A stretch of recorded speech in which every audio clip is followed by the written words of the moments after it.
Majelis Ulama lebih banyak. Saya bikin singkat saja, ada 7.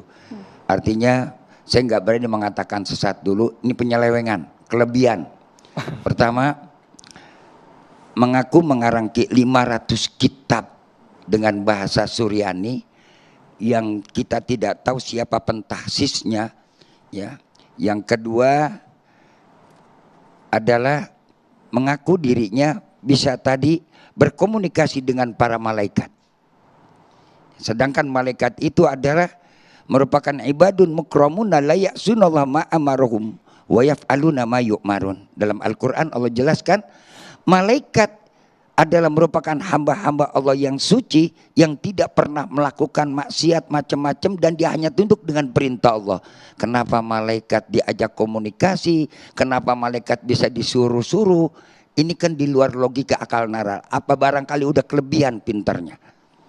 Yang ketiga, ada satu lagi yang aneh, seperti tadi ditayangkan dalam TV kita, menjaga gawang neraka, luar biasa. Bayangkan kita bisa pikir berapa panasnya neraka. Hal-hal yang semacam ini fenomena akhir zaman, nggak usah kaget. Lalu bilang, kok banyak pengikutnya? Dajjal juga nanti lebih banyak pengikutnya. Jadi kalau dia punya pengikut nggak usah kaget. Ya, Dajjal juga nanti di akhir zaman akan lebih banyak pengikutnya. Kemudian yang keempat, mengaku keturunan Syekh Nawawi Al-Bantani. Nah ini lebih hebat lagi. Begitu diteliti, dicek, ternyata cangkokan. Dan yang kelima, yang lebih mengerikan dahsyatnya, sebagaimana sabda baginda Rasul Nabi kita Muhammad sallallahu alaihi wasallam, "Man kadzdzaba alayya muta'ammidan falyattabawa maq'adahu minan nar." Menyampaikan satu hadis dan saya belum pernah ketemu ada satu kitab matan hadis yang memakai bahasa Suryani. Semua matan-matan hadis menggunakan bahasa yang disampaikan oleh baginda Rasul Nabi kita Muhammad sallallahu alaihi wasallam. Ini enggak jauh bahasanya, makoli atau makroni saya enggak ngerti. Ya, itu yang kelima.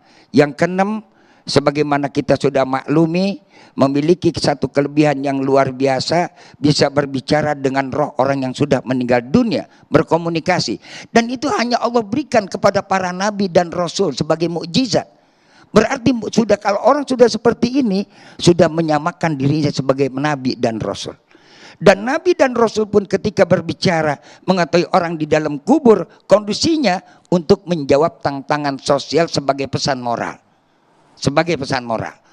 Kalau ini sebagaimana saya lihat ada satu gambar tayangan YouTube berziarah ke makam Sunan Ampel, lalu dia berbicara dengan bahasa makolinya, lalu bercerita, oh sudah nanti untung saya bisa ketemu dalam kondisi baik-baik saja dan nanti dia akan pergi akan saat. Saya bilang, kulir ruh min amri robbi. Allah nyatakan dalam Al-Quran, yas'alunaka anir ruh.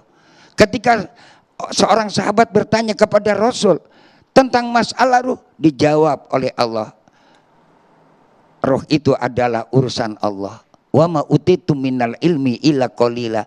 Manusia hanya diberikan ilmu oleh Allah cuma sedikit, sebatas dengan apa yang ada kita lihat. Jadi kalau ini udah liwat batas langit mana dia sudah liwati. Mudah-mudahan bisa kembali ke alam dunia. Indikasi penyelewengan yang Pak Kiai utarakan ini sumbernya apakah Pak Kiai mengumpulkan video, cuplikan di media sosial atau sudah interaksi langsung dengan yang bersangkutan? Alhamdulillah saya belum, mudah-mudahan nggak dipertemukan. Saya ngeri bertemu dengan orang yang semacam ini. Kenapa?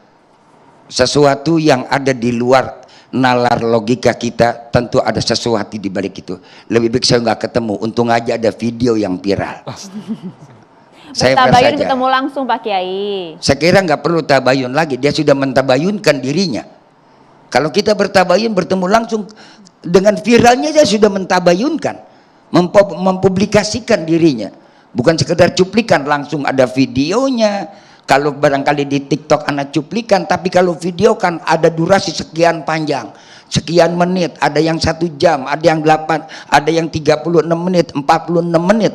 Apa kurang yakin dengan pembicaraannya? Kan gak mungkin disampaikan kalau tanpa ada tujuan tertentu. Nah, lalu yang terakhir, tentunya yang paling amat mengagetkan lagi, bisa bahasa Suryani. Bahasa Suryani ini adalah bahasa kuno yang sudah ditinggalkan. dan paling sekarang dipakai di daerah untuk orang-orang Kristen optik, Kristen Ortodok yang ada di daerah Syria dan juga pinggiran Palestina dan juga pinggiran dari daerah Mesir, dan itu hanya dipakai untuk bahasa ritual. Dan setelah diamat, saya tanya dengan ahli bahasa, orang-orang yang pakar bahasa, apakah betul bahasa Surian yang disampaikan seperti begini? Ternyata banyak cangkokannya. Memang kalau kita berbicara bahasa Surian yang disampaikan oleh beliau panjang ceritanya, karena berkaitan dengan ilmu hikmah yang digunakan dalam kitab Syamsul Arifin. Jadi ya wajarlah kalau saya bilang, kalau dia semacam ini halunya terlalu tinggi, barangkali terbawa dengan ilmu hikmahnya yang menggunakan bahasa Suryani. Lalu bagaimana? Alhamdulillah di samping saya ada Wasekjen Majelis Ulama Indonesia. Tentu nantilah Majelis Ulama yang akan memberikan ketetapan dan keputusannya. Hal yang macam ini nggak bisa kita secara individual menyatakan A, B, C, D menjas. Ada lembaga kita yang formal, kita serahkan lebih cepat lebih baik. Jangan sampai nanti masyarakat tergiring opini, terjadi pertengkaran di antara kita, kan nggak bagus. Apalagi urusan internal agama.